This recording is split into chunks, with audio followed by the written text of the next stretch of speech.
Persian Magi named Artaban.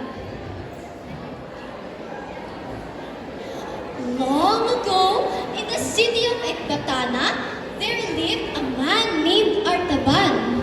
He would spend his days studying ancient scriptures and charting the stars, along with his three companions, Melchor, Gaspar, and Balthazar. One day, Artaban's eyes filled up with excitement.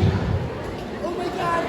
The prophesied Messiah, his coming is near, Artaban then shouted. Driven by this conviction, Artaban decided to begin a journey. He started by selling a few of his prized possessions and acquired 3 jewels of absolute value: a flawless sapphire, a radiant pearl, and a luminous ruby.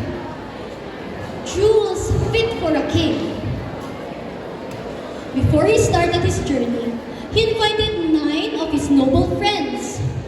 But sadly, one by one, all of his friends declined.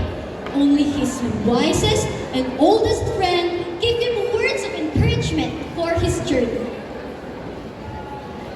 He then said, Artaban, my friend, those who seek great things often have to travel alone.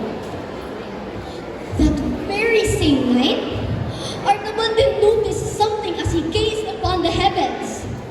A brilliant star, the sign that he's been waiting for all his life. So without any hesitation, Artaban readied his horse Vasta and set off with his journey to visit the other wise men in the temple of the 7 spheres. On his way there, he noticed, oh no, a dying Hebrew man on the side of the road. He had so much bruises, and he was in need of desperate attention. Please, the man shouted, you're my only hope of living, the man said. Torn between the decision of following the star and helping the poor Hebrew man, Artaban decided to stay and help him. Once he nursed him back to health, the man thanked him.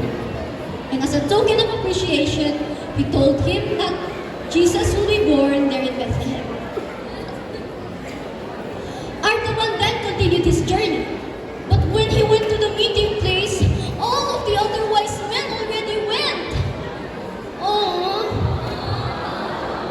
But even though he knew he had to travel alone, Artaban still persevered and continued with his journey. He got his sapphire, sold it, got his camels, and the other necessities he needed for the rest of his journey.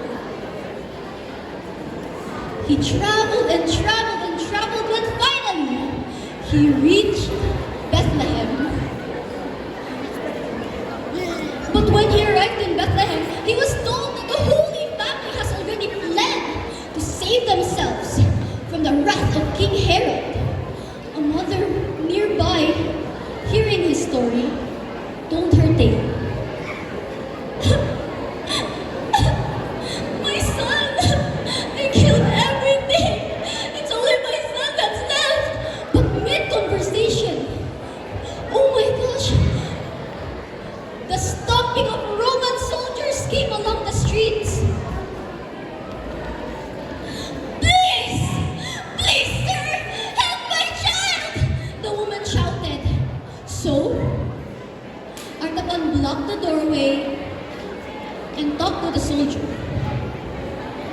He gave his ruby, and in return, the soldier promised not to touch the child.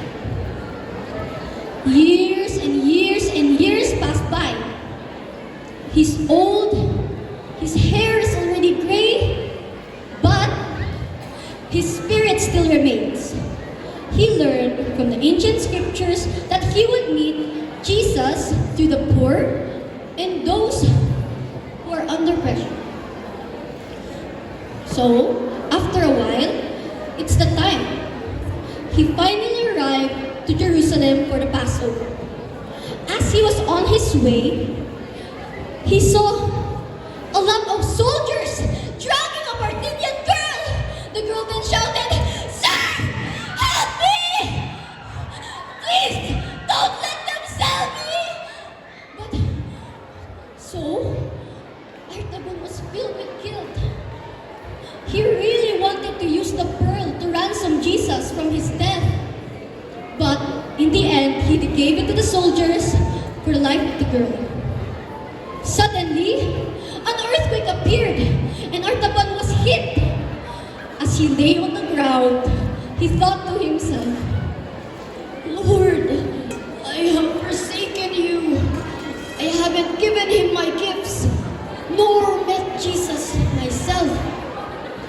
But as he lay on the ground, he then heard a still silent voice reaching out to him. "My son, all you have done for others, you have done for me."